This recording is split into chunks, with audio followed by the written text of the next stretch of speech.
My fellow Europeans, in a few short days the United Kingdom will cast itself away from the bonds of Europe, believing that its greatness deserves a global audience, a new Pax Britannica. I could spend time regurgitating the last 3 years, but boredom has set in across Europe. In the meantime, the country of England has become intoxicated by Harry and Meghan and the Masked Singer. Gone is any notion that due diligence should be carried out on the UK electoral process, not just for the referendum, but also the recent general election. Forget that Scotland, Northern Ireland and Wales have rejected the withdrawal agreements, and the actual Bong of destiny will not ring on January the 31st, 2020. That's right. The Bongs of Big Ben are gone, and even the Bonger-in-Chief could not work his magic to make the Bong of Big Ben Bong. The reality that awaits the UK on the morning after the night before probably combines some thick heads with an even greater sense of, what have we done? For in the ashes of a puritanical Brexit, there exists the reality of things to come. The ink is barely dry on the general election results, and already the first sense of betrayal is in the air. The regions that elected the Prime Minister have learnt in recent days that budgets will apparently be cut to their regions, thereby failing to inject much needed cash to resolve their problems. HS2, the great unifying rail project, is now in jeopardy, with costs set to soar above £100 billion, matched against a cancellation fee of £12 billion. Will the North be unified?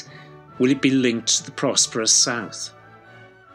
A regional airline key to linking the more remote parts of the UK, struggling financially to survive these past 12 months, appears to receive a bailout from the government, part of which is alleged to be a £100 million holiday from paying the tax collected from passengers. Meanwhile, other airlines are calling for equal treatment and prepared to take the government to task.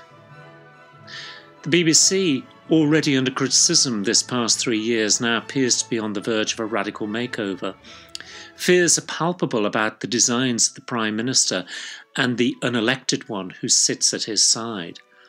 Swinging cuts are already taking place on critical investigative-based programming in favour of apparently creating a Fox-type channel. Under the guise of trying to demonstrate a newfound independence, the government is trying to show that it can flex its muscles, seen through the desire to use Huawei 5G technology with an American president not so keen.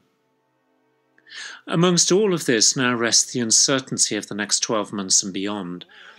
Despite having won the glory that is now Brexit, our so-called pragmatic politicians have now enshrined into law a limit to the negotiations of 2020, leading to the potential of a no-deal Brexit, the very thing that has been central to the last 3 years of argument. All of this reminded me of an encounter at the UK's Foreign Office in 2015. I was attending a function to celebrate another year of UK consular services, which was attended by many members of the travel industry.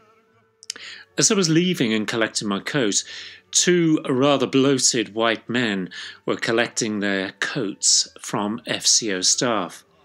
As they were doing so, both were loudly proclaiming their joy that they would soon be freed from the shackles of the EU if the referendum was won.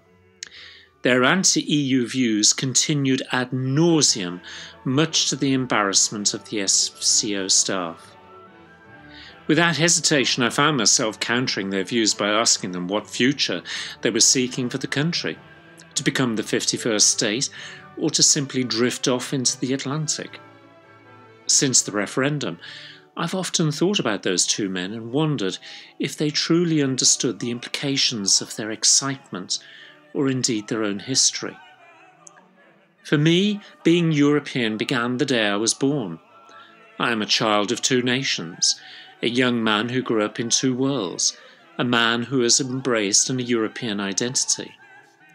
My journey is now shared by many Britons who, through this great schism, have discovered how their own roots are entwined within our European continent. This is their past, present and future. Britons are discovering their personal history, but also the history of the country they thought was their home. For this is the deficit that exists at the heart of English society. It is history ignorant. History in schools has traditionally been confined to the Tudors or the First World War. It never covers its role in Irish, Indian or other British colonial historical facts. English people are blissfully unaware of their own history. So how can they be expected to find a new role in the world when there are so many scores to settle? One striking aspect of this historical deficit is that English people do not understand the history of Europe since 1945. English people have no concept or understanding of the French, Belgian, Dutch or German people and the horrors they endured on their land through 2 world wars. They cannot understand how this collective phoenix rose from the ashes of Europe to create structures, policies and a progressive society that is the envy of the world.